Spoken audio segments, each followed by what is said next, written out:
Rahul Easwar telephone ലൈനിലുണ്ട്. ദയവായി തുടരുക രാഹുല്. പലപ്പോഴും നമ്മൾ തമ്മിൽ ഈ വിഷയത്തിൽ ചർച്ചയ്ക്കെടുത്തിട്ടുണ്ട് രാഹുല്. അപ്പോഴൊക്കെ രാഹുൽ പറഞ്ഞ പ്രധാനപ്പെട്ട ഒരു കാര്യം, നന്നാവാനുള്ള സമയം കൊടുക്കണം ഷൈൻ ടോം ചാക്കോയ്ക്ക്. കാരണം ഇവരെയൊക്കെ നന്നാക്കി എടുക്കാൻ പറ്റും, അങ്ങനെ നന്നായ ഒരുപാട് ആളുകൾ ഉണ്ട് എന്നാണ്. ഇനിയും പ്രതീക്ഷിക്കുന്നുണ്ടോ രാഹുൽ ഈ ഷൈൻ ടോം ചാക്കോ എന്ന മഹാനടൻ നന്നാകുമെന്ന്? ഷൈൻ ടോം ചാക്കോ ഗംഭീര നടനാണെന്നുള്ള കാര്യത്തിൽ ആർക്കും തർക്കമില്ല. ഷൈനിന്റെ ഇന്നലത്തെ ഇൻസ്റ്റാ പോസ്റ്റുകൾ കുറച്ചെങ്കിലും കളിയാക്കുന്നതും മറ്റുമായിരുന്നു. ഇതൊരു സീരിയസ് വിഷയമാണ്. അതായത് സീരിയസ് വിഷയം എന്ന് പറഞ്ഞാൽ ഡ്രഗ്സ് പോലുള്ള കാര്യങ്ങളിൽ ഒരു കോംപ്രമൈസും നമുക്ക് എടുക്കാൻ കഴിയില്ല. Narcotics is A dirty business എന്ന് ലാലേട്ടൻ പറയുന്നത് പോലെ, അതായത് ഏതെങ്കിലും രീതിയിൽ ഷൈൻ ടോം ചാക്കോ ഇതിനോട് പോസിറ്റീവ്ലി റെസ്പോണ്ട് ചെയ്യണം. ഇവരെ വില്ലന്മാരായി കാണുക, വിക്ടിമായി കാണുക, ഈ രണ്ട് നിലപാടുകളും അന്താരാഷ്ട്ര തലത്തിൽ തന്നെയുണ്ട്. അതായത് ഡ്രഗ് യൂസേഴ്സിനുണ്ടെങ്കിൽ. അപ്പൊ ഷൈൻ ടോം ചാക്കോക്ക് ഇനി മറ്റൊരു വിശദീകരണമാണ് ഉണ്ടെങ്കിൽ അദ്ദേഹം അത് തുറന്നു പറയാൻ തയ്യാറാണ്. ഇങ്ങനെയല്ല എന്നുണ്ടെങ്കിൽ അദ്ദേഹം ഈ കളിയാക്കുന്ന രീതിയിലുള്ള വീഡിയോകളൊന്നും വിടരുത്. മാത്രമല്ല വിൻസിയുടെ കംപ്ലൈന്റും വളരെ സ്ട്രോങ് ആണെന്ന് ഞാൻ മനസ്സിലാക്കുന്നു. ഇതിന്റെ പ്രശ്നം എന്ന് പറഞ്ഞാലേ മലയാളം മൂവി ഇൻഡസ്ട്രിക്ക് തന്നെ നാണക്കേടാണ്. ഇവരൊക്കെ എന്ത് പ്രതിഭയുള്ളവരാണ്. ഇവരുടെ ജീവിതത്തിലൊക്കെ എത്രയോ ആയിരക്കണക്കിന് ആൾക്കാരെ പ്രതീക്ഷിച്ചിട്ടുന്ന അവസരമാണ്. അതായത് ആയിരക്കണക്കിന് ആൾക്കാർ നമ്മുടെ യങ്സ്റ്റേഴ്സ് സിനിമയിൽ വരാൻ ആഗ്രഹിച്ച് ഒന്ന് തല കാണിക്കാൻ ആഗ്രഹിച്ച് ഓടി നടക്കുമ്പോഴാണ് വലിയ വലിയ അവസരങ്ങൾ ഇവർക്ക് കിട്ടുന്നത്. അവരുടെ കഴിവുകൊണ്ട് തന്നെയാണ്. അപ്പൊ അത് പോസിറ്റീവ്ലി ഉപയോഗിക്കണം. അതോടൊപ്പം സിനിമാക്കാർക്ക് തെള്ളിക്കളയാൻ അന്യരൊന്നും അല്ലല്ലോ, ഒരേ കുടുംബത്തിലുള്ളവരല്ലേ. കഴിയുന്നത്ര ഇവരെ ചേർത്ത് നിർത്താനും ശരിയാക്കാനും കൗൺസിലിംഗ് അടക്കമുള്ള കാര്യങ്ങൾക്ക് വിധേയമാക്കാനും ഇതിന്റെ ലഭ്യത കുറയ്ക്കാനും നോക്കുന്നതല്ലേ നമ്മുടെ ഒരു സഹോദരനാണ്. തോറ്റെങ്കിൽ നമ്മൾ എന്ത് ചെയ്യും? അവരെ തെള്ളിക്കളയോ? ഈ സഹോദരൻ ഒരുപാട് അവസരം കൊടുത്തു രാഹുൽ, ഒരുപാട് അവസരം കൊടുത്തു. കേരളത്തിലെ ആദ്യ കൊക്കൈൻ കേസിൽ പിടിയിലാകുന്ന നടനാണ്, അന്വേഷണ വീഴ്ചയെ തുടർന്ന് രക്ഷപ്പെട്ട നടനാണ്. വീണ്ടും വീണ്ടും ഇവരെ നമ്മൾ ഈ മുഖ്യധാരയിൽ നിന്ന് മാറ്റി നിർത്തുകയും ഇവർ ഈ പുതിയ തലമുറയ്ക്ക് മാതൃകയാകുന്ന തരത്തിൽ, അതായത് പുതിയ തലമുറ കൂടി ഇവരെ കണ്ടു പഠിക്കുകയാണെന്നേ. മാതൃകയായി പലരും ഇവരെ കാണുകയാണ്. പലപ്പോഴും ഈ ഫേസ്ബുക്ക് പോസ്റ്റുകളിലൊക്കെ തൊട്ടു താഴെ ചെറുപ്പക്കാർ ഇടുന്നത് ഇയാളെ ബലിയാടാക്കുകയാണെന്നൊക്കെയാണ്. എന്തൊരു വിചിത്രമാണ് രാഹുൽ. നമ്മൾ ഈ തുടർച്ചയായി ഇവരെ പ്രോത്സാഹിപ്പിക്കുന്നുണ്ടല്ലേ സംഭവിക്കുന്നത്? അല്ല, അവിടെയാണ് അങ്ങ് പറയുന്നതിൽ ഒരു മെറിറ്റ് ഉണ്ട്, കാണാതിരിക്കാൻ കഴിയില്ല. കാര്യം ശ്രീനാഥ് ഭാസി ആണെങ്കിലും മുമ്പ് ഷൈൻ ടോം ചാക്കോ ആണെങ്കിലും ഒക്കെ ഇവരുടെ പ്രതിഭയും ഇവരുടെ പ്രായവും ഒക്കെ കണ്ടാണ് പല ആൾക്കാരും അവരെ സപ്പോർട്ട് ചെയ്യുന്നത്. തിരിച്ചു വരാനുള്ള അവസരം കൊടുക്കണം.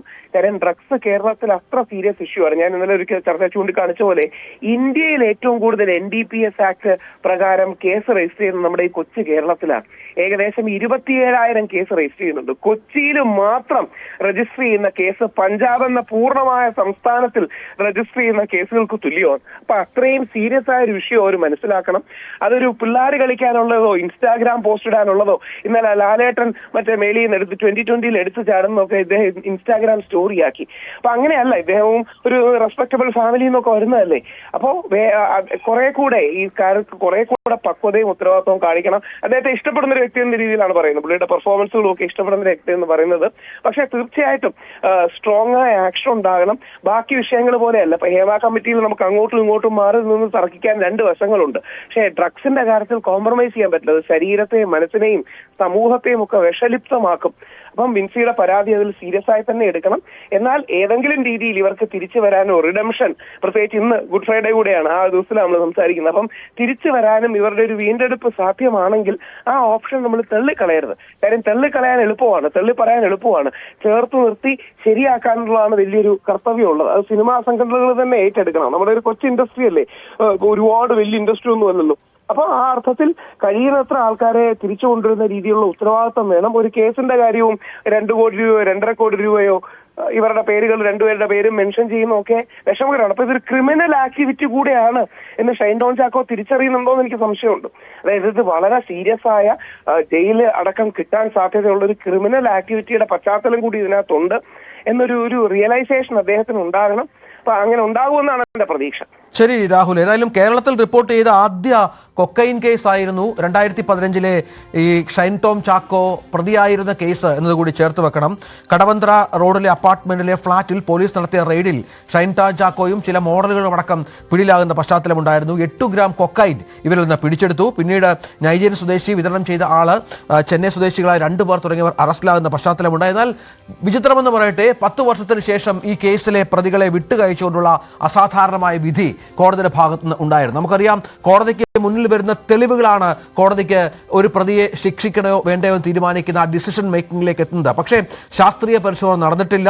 ഉദ്യോഗസ്ഥരുടെ ഭാഗത്തുനിന്നുള്ള പിഴവുകൾ, വനിതകളെ പരിശോധിക്കുമ്പോൾ ഗസറ്റഡ് റാങ്കുള്ള ഉദ്യോഗസ്ഥർ വേണമെന്ന നിയമം, ഒപ്പം 2 വനിതാ ഉദ്യോഗസ്ഥർ അവിടെ വേണമെന്ന കാര്യങ്ങളൊന്നും പാലിക്കാതെ വളരെ വേഗമായി പോലീസ് നടത്തിയ ഒരു അന്വേഷണത്തിന്റെ പശ്ചാത്തലത്തിൽ കൂടിയായിരുന്നു ഒരു റിപ്പോർട്ട് കോടതിക്ക് മുമ്പിൽ സമർപ്പിക്കപ്പെട്ടത്.